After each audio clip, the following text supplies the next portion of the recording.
మీ ఇల్లు ఎప్పటికీ పటిష్టంగా ఉండాలనుకుంటున్నారా? కాన్ లైఫ్ కెమికల్‌తో ఇది సాధ్యం. ఈ నంబర్‌ను సంప్రదించండి.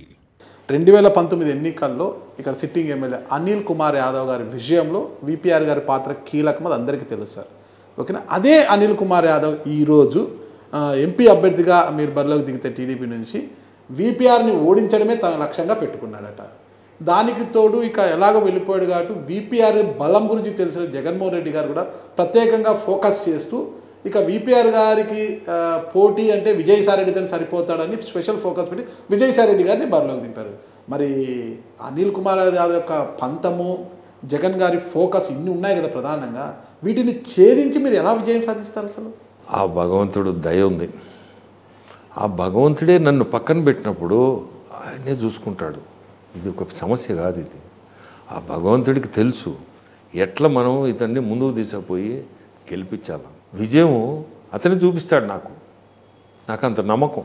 ఎన్ని ప్రయత్నాలు చేసినా, ఎన్ని కుట్రలు చేసినా, నా మీద ఏం చేసినా ఆ భగవంతుడు నన్ను ఎత్తి బయటేస్తాడు. నాకు తెలుసు. నెల్లూరు వాసులకి, రాజకీయాల్లో ఉన్న వారందరూ కూడా ఒక చిన్న అనుమానం ఉంది. గతంలో వీపీఆర్ గారు, అనిల్ కుమార్ యాదవ్ ఇద్దరు చాలా సఖ్యతగా ఉండేవారు. ఎందుకు వారిద్దరి మధ్య అంత విభేదాలు వచ్చాయి అనేది అందరికీ ఒక డౌట్ ఉంది. ఆ డౌట్ మీరు అనిల్ కుమార్ యాదవ్ని అడగండి. అంటే ఆయనే అడగాలంటారా? మైనార్టీలను దూరం చేయాలని మైనార్టీకి టికెట్ ఇస్తే అలిగి వెళ్ళిపోయిన అతను వీపీఆర్ అంటూ ప్రధానంగా వాళ్ళు అదే సంధిస్తున్నారు కదా, మరి దాన్ని ఎలా మీరు కన్వే చేసుకుంటారు? ముస్లిం వ్యతిరేకి. ఇప్పుడే నేను ఇఫ్తార్ విందు నుంచి వస్తున్నా. ఇంతియాజ్ అని Madina watch company, big group ఇక్కడ నెల్లూరులో, పాతోడు, ఎప్పటి నుంచో ఉంది ఈ వాచ్ కంపెనీ. మీరైనా కనుక్కోవచ్చు, మదీనా వాచ్. ఇప్పుడు ఆయన ఇంటికాడ నుంచే రావడం నేను ఇఫ్తార్ విందు. నేను ముస్లిం వ్యతిరేక అయితే ఎందుకు పోతాను? నిన్న కూడా ఒక ఇఫ్తార్ విందు ముదివర్తి అనే ఊరు నెల్లూరు దగ్గరని, అక్కడే పోయి వచ్చాను. నాకేముంది వ్యతిరేకత? నాకు అటువంటి భావాలు లేవు, ఎప్పుడూ లేవు.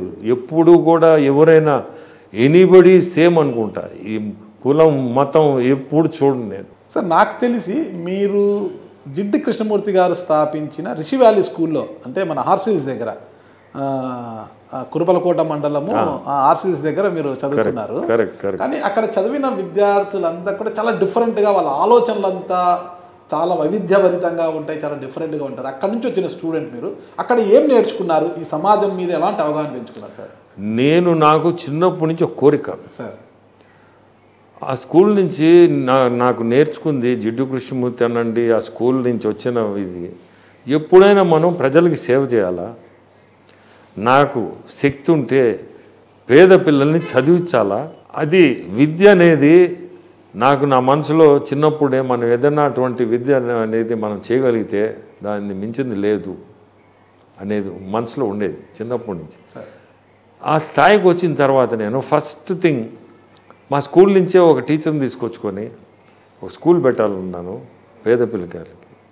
ఆ స్కూల్ ఎట్లా పెట్టమంటామంటే, వాళ్ళ గైడెన్స్ తోటే ఆ స్కూల్ కట్టే కాడి నుంచి, కన్స్ట్రక్షన్ నుంచి వాళ్ళ గైడెన్సు, తర్వాత టీచింగ్ కూడా ఒక టీచర్ని తీసుకొచ్చుకొని, నాకు చాలా close association with Rishi valley ఇప్పుడు కూడా, ఈరోజు కూడా. సో అట్లా దాన్ని అంత ఇంట్రెస్ట్ తీసుకొని చేసిన. జిడ్డు కృష్ణమూర్తి ఫౌండేషన్ నుంచి నేను వచ్చిన స్టూడెంట్ని ఇంకోటి ఏంటంటే, స్కూల్ నుంచి నేర్చుకుంది, ఆల్వేస్ నీ కాన్షియస్ పర్మిట్ చేస్తేనే నువ్వు చెయ్యి, నీ కాన్షియస్ పర్మిట్ చేయకపోతే ఎటువంటిదైనా చేయొద్దు అనేది. ఈరోజు కూడా దాన్ని అయితే ఐ బిలీవ్ దట్. అందుకే రాజకీయాల్లోకి రావాలనుకున్నారా? ఎప్పుడు అనిపించింది అసలు రాజకీయాల్లోకి రావాలని? నాకు రాజకీయాల్లో రావాలని ఎట్లా కాదు, కానీ ఎప్పుడు కూడా నాకు కోరిక రాజ్యసభ పోవాలని. ఎందుకు సార్ రాజ్యసభే? ఎందుకు? పెద్దవారు కాబట్టి పెద్దల సభలో కూర్చోవాలనే? అట్లని కాదు, ఇప్పుడే చెప్పాను కదా, ఈ కాంప్లికేషన్స్ వీటిలన్నీ. ఇప్పుడు లోక్సభ అన్నప్పుడే కదా ప్రజలతో ఇది వచ్చేది, ఇంకొకరు కామెంట్స్, మడ్ స్లింగింగ్, ఇటువంటివన్నీ వచ్చేది నువ్వు లోక్సభలో ఉంటాయి. రాజ్యసభ నాకేముంది చెప్పండి? We can at least give our opinion to the upper house. Discussion, మన ఒపీనియన్ బిల్స్ మీద డిస్కస్ చేసి మన ఒపీనియన్ని చెప్పే అవకాశం అప్పర్ హౌస్. సార్, మీరు ఇప్పుడు ప్రజల్లో తిరుగుతున్నారు, వాళ్ళు ఇంటరాక్ట్ అవుతున్నారు. ఇప్పుడు ఏమనిపిస్తుంది? రాజ్యసభ కరెక్ట్ అనిపిస్తుందా, లోక్సభ కరెక్ట్ అనిపిస్తుంది? ఇప్పుడు నాకు ఇంట్రెస్ట్ లోక్సభ. ఎందుకు ఇప్పుడు ఇంట్రెస్ట్ వచ్చింది సార్? ఇంట్రెస్ట్ అంటే ఆల్రెడీ స్టార్ట్ అయింది దీంట్లో. ఈ నెల రోజుల నుంచి చూస్తుండంతా ప్రజల్లో నుంచి ఆ ఫీడ్బ్యాక్ ఏమనిపిస్తుందంటే, ఈ జిల్లాకి మనము ఒక పొజిషన్ తెచ్చుకోగలిగితే ఒక లోక్సభ మెంబర్గానే అయితే మనం ఏదన్నా చేయగలుగుతాము. రాజ్యసభలో కూర్చొని ఉంటే రాజ్యసభ కూడా అఫ్కోర్స్ ఇట్ ఈస్ ఇది అప్పర్ హౌస్, బట్ ఇక్కడ మనకి ఎన్ని ప్రాబ్లమ్స్ వస్తున్నాయో, ఎన్ని ప్రాబ్లమ్స్ తెలుసుకోగలుగుతున్నానో, దీనికి మనం ఏదన్నా రెమెడీ కూడా చేయగలుగుతామేమో త్రూ లోక్సభ ఓన్లీ. ఈ ప్రాబ్లమ్స్ అన్నీ మనకు తెలుస్తున్నాయి. రాజ్యసభలో నేను ఎప్పుడు ఇంటరాక్ట్ అయ్యేది లేదు ఎవరితో కూడా.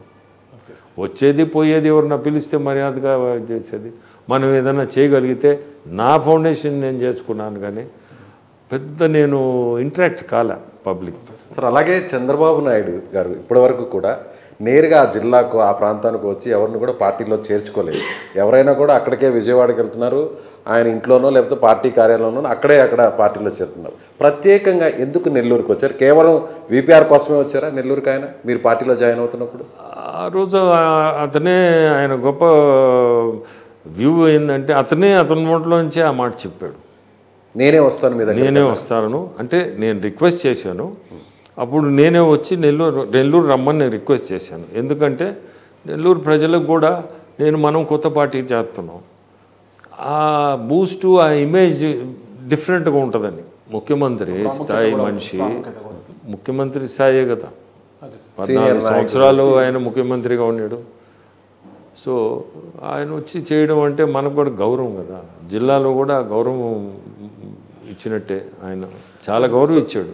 అంటే ఇప్పుడు మనం ఒక విషయాన్ని చూస్తే 2019లో అంటే వైసీపీ అంటే జగన్ గారి గాలి అనుకోవచ్చు, నెల్లూరు జిల్లాలో జగన్ గారి గాలి అనుకోవచ్చు. జగన్ గారి గాలికి తోడు విపిఆర్ గారి బలము తోడవడంతోనే 10కి 10 స్థానాలు సాధించి అధినాయకుడికి గిఫ్ట్గా ఇచ్చారు అంటున్నారు అనమాట 2019 ఎన్నికల్లో. మరి అదే బలం ఇప్పుడు టీడీపీలో కూడా ఉపయోగపడి 10కి 10 స్థానాలు ఎన్డీఏ కూటమికి గిఫ్ట్గా ఇవ్వబోతున్నారా?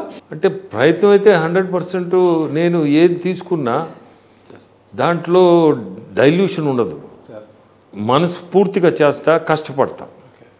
ఎందుకంటే ఇప్పుడు ఒక దాంట్లో దిగినప్పుడు result is very necessary. So result ఇచ్చేదానికి మన ప్రయత్నం మనం ఖచ్చితంగా చేయాలనే చూస్తాం. సుమన్ టీవీలో మీ పర్సనల్ అండ్ బిజినెస్ ప్రమోషన్స్ కోసం కింది నెంబర్కి కాంటాక్ట్ చేయండి.